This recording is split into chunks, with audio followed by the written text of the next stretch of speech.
اے خدا اے خدا.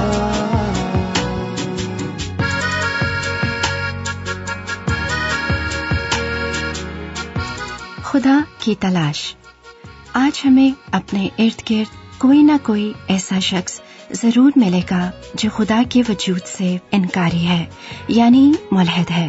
ان کی ملحدانہ سوچ کے پیچھے کیا محرکات ہیں ہم نہیں جانتے، مگر ہم اتنا جانتے ہیں کہ شاید خدائے واحد کے بارے میں ان کا علم ناقص و کمزور ہے، جس کی وجہ سے وہ خدا کے وجود ہی سے انکاری ہو گئے. آپ کے لیے ہم نے پروگراموں کا ایک ایسا سلسلہ شروع کیا ہے جس کو سن کر آپ سچے، پاک، واحد آسمانی خدا کی خصوصیات کو جان کر ملحدانہ سوچ سے بچ سکتے ہیں. تو آئیے سنتے ہیں پروگرام خدا کی تلاش.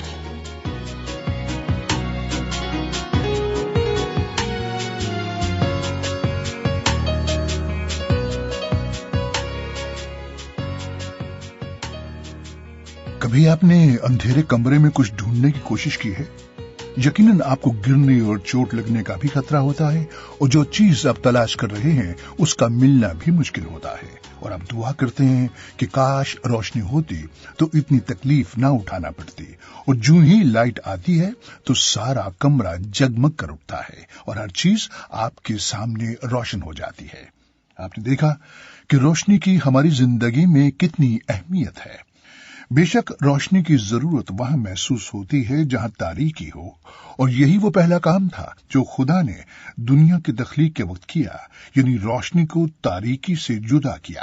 آئیے بائبل مقدس کی پہلی الہامی کتاب پیدائش کے پہلے باب کی پہلی 5 آیات کا مطالعہ کرتے ہیں اور دیکھتے ہیں کہ آج جس کو ہم دن کہتے ہیں اس کا آغاز کیسے ہوا.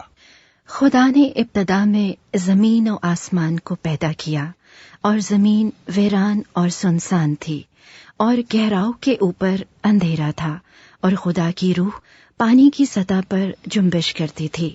اور خدا نے کہا کہ روشنی ہو جا، اور روشنی ہو گئی. اور خدا نے دیکھا کہ روشنی اچھی ہے، اور خدا نے روشنی کو تاریکی سے جدا کیا. اور خدا نے روشنی کو تو دن کہا، اور تاریکی کو رات. اور شام ہوئی اور صبح ہوئی، سو پہلا دن ہوا. اس کا مطلب یہ ہوا کہ روشنی کا خالق و مالک اور تاریکی و اندھیرے کو دور کرنے والا خدا ہے، جو آج بھی ہمارے دل و دماغ پر چھائے گھپ اندھیرے کو اپنی الہی روشنی اور نور سے دور کرنا چاہتا ہے، کیونکہ وہ اپنی ذات میں خود نور ہے. اسی لیے بائبل مقدس میں واضح طور پر لکھا ہے، خدا نور ہے اور اس میں ذرا بھی تاریکی نہیں.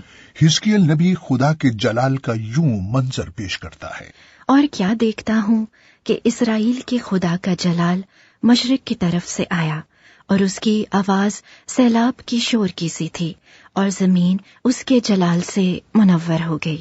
حبقوق نبی آسمانی رویا میں خدا کی روشنی اور نور کی یوں گواہی دیتا ہے، اس کی جگمگاہٹ نور کی مانند تھی، اس کے ہاتھ سے کرنیں نکلتی تھیں، اور اس میں اس کی قدرت نہاں تھی.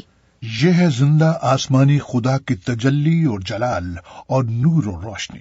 اس لیے خدا کے لوگ جو اپنے گناہوں سے معافی پا کر وفاداری اور تابعداری سے اس کے حکموں اور قوانین پر عمل کرتے ہیں، کلام مقدس کے مطابق نور سحر کی مانند ہوتے ہیں، کیونکہ نور اور روشنی بائبل مقدس میں راست بازی اور پاکیزگی کو بیان کرنے کا ایک عام استعارہ ہے، جسے نور سحر سے تشبیہ دی گئی ہے. جیسا کہ لکھا ہے، لیکن صادقوں کی راہ نور سحر کی مانند ہے، جس کی روشنی دوپہر تک بڑھتی ہی جاتی ہے. شریروں کی راہ تاریکی کی مانند ہے، وہ نہیں جانتے کہ کن چیزوں سے ان کو ٹھوکر لگتی ہے. آپ نے دیکھا کہ خدا کے زندہ کلام میں راست بازوں اور صادقوں کو نور سحر کی راہ اور شریروں اور بدکاروں کو تاریکی کی راہ سے تشبیہ دی گئی ہے. خدا کے پاک الہامی کلام میں خدا کا عظیم بندہ پولس رسول کہتا ہے، تم بے عیب اور بھولے ہو کر ٹیرے اور کچراؤ لوگوں میں خدا کے بے نقص فرزند بنے رہو، جن کے درمیان تم دنیا میں چراغوں کی طرح دکھائی دیتے ہو. اب سوال یہ ہے کہ ہم ٹیڑھے اور کجراؤ لوگوں میں بے عیب اور بے نقص فرزند کیسے بن سکتے ہیں تاکہ دنیا میں چراغوں کی طرح دکھائی دیں. ذہن میں رہے کہ ہم خود سے تاریکی کو روشنی سے جدا نہیں کر سکتے جب تک کہ خدا جلال کے نور سے ہمیں منور نہ کرے۔ ہمیں نور سحر کی راہ پر چلنے کے لیے شریروں اور بدکاروں کی تاریک راہ کو چھوڑ کر خدا کے نور میں چلنا ہوگا تاکہ نیکی، راست بازی اور سچائی کے پھل پیدا کریں۔ پولس رسول کلام مقدس میں ایک اور مقام پر مسیح یسوع کے پیروکاروں کو کہتا ہے، کیونکہ تم پہلے تاریکی تھے مگر اب خداوند میں نور ہو، بس نوروں کے فرزندوں کی طرح چلو، اس لیے کہ نور کا پھل ہر طرح کی نیکی اور راست بازی اور سچائی ہے، اور تجربے سے معلوم کرتے رہو کہ خداوند کو کیا پسند ہے، اور تاریکی کے بے پھل کاموں میں شریک نہ ہو بلکہ ان پر ملامت ہی کیا کرو۔ خدا آج بھی ہمارے دل و دماغ پر چھائے گہرے اندھیرے کو اپنے کلام کی روشنی سے جدا کرنا چاہتا ہے۔ تیرا کلام میرے قدموں کے لیے چراغ اور میری راہ کے لیے روشنی ہے۔ اور پھر لکھا ہے، اے خدا تیری شہادتیں عجیب ہیں، اس لیے میرا دل ان کو مانتا ہے۔ تیری باتوں کی تشریح نور بخشتی ہے، وہ سادہ دلوں کو عقل مند بناتی ہے۔ اور جب خدا نے دیکھا کہ زمین پر بنے نوع انسان کے گناہوں کے سبب سے تاریکی اور ویرانی گہری سے گہری ہوتی جا رہی ہے تو اس کی محبت اور قدرت اور حشمت و جلال نے ایک بار پھر گناہ کی تاریکی کو اپنی پاک اور بے گناہ خون سے منور کیا، اور وہ خود اپنے بیٹے مسیح یسوع میں نور بن کر دنیا میں آیا تاکہ ہم راست بازوں اور صادقوں کی راہ پر چل کر نور سحر کی مانند ہوں۔ چلیے آئیے دیکھتے ہیں کہ جب یسوع مسیح کی پیدائش پر فرشتے نے چرواہوں کو خوشخبری سنائی تو کس طرح رات کے اندھیرے میں خدا کے جلال کا نور جگمگا اٹھا۔ اسی علاقے میں چرواہے تھے جو رات کو میدان میں رہ کر اپنے گلے کی نگہبانی کر رہے تھے، اور خداوند کا فرشتہ ان کے پاس آ کھڑا ہوا، اور خداوند کا جلال ان کے چوگرد چمکا، اور وہ نہایت ڈر گئے۔ مگر فرشتے نے ان سے کہا، ڈرو مت، کیونکہ دیکھو میں تمہیں بڑی خوشی کی بشارت دیتا ہوں جو ساری امت کے واسطے ہوگی، کہ آج داؤد کے شہر میں تمہارے لیے ایک منجی پیدا ہوا ہے، یعنی مسیح خداوند۔ اور اس کا تمہارے لیے یہ نشان ہے کہ تم ایک بچے کو کپڑے میں لپٹا اور چرنے میں پڑا ہوا پاؤ گے، اور یکایک اس فرشتے کے ساتھ آسمانی لشکر کی ایک گروہ خدا کی حمد کرتی اور یہ کہتی ظاہر ہوئی کہ عالم بالا پر خدا کی تمجید ہو، اور زمین پر ان آدمیوں میں جن سے وہ راضی ہے صلح۔ آپ نے دیکھا کہ خدا نے اپنی نور یعنی مسیح یسوع کی گواہی اور خوشخبری ایسے دی کہ رات کا گھپ اندھیرا خدا کے جلال کی چمک سے روشن ہو گیا، اور آسمانی فرشتے نے مسیح یسوع کے مردوں میں سے تیسرے دن جی اٹھنے کی گواہی اور خوشخبری ایک بار پھر آسمانی جلال و تجلی کے ساتھ دی کہ قبر اور موت کا اندھیرا ہمیشہ کے لیے مٹ گیا۔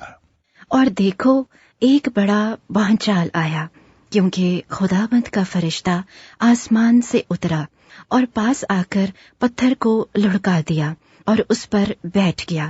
اس کی صورت بجلی کی مانند تھی، اور اس کی پوشاک برف کی مانند سفید تھی، اور اس کے ڈر سے نگہبان کانپ اٹھے اور مردہ سے ہو گئے۔ فرشتے نے عورتوں سے کہا، تم نہ ڈرو، کیونکہ میں جانتا ہوں کہ تم یسوع کو ڈھونڈتی ہو جو مصلوب ہوا تھا، وہ یہاں نہیں ہے، کیونکہ اپنے کہنے کے مطابق جی اٹھا ہے۔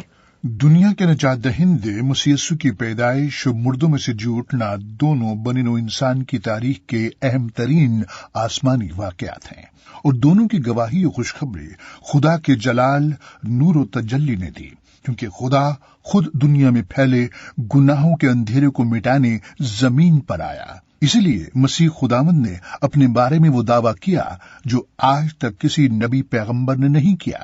دنیا کا نور میں ہوں، جو میری پیروی کرے گا وہ اندھیرے میں نہ چلے گا بلکہ زندگی کا نور پائے گا۔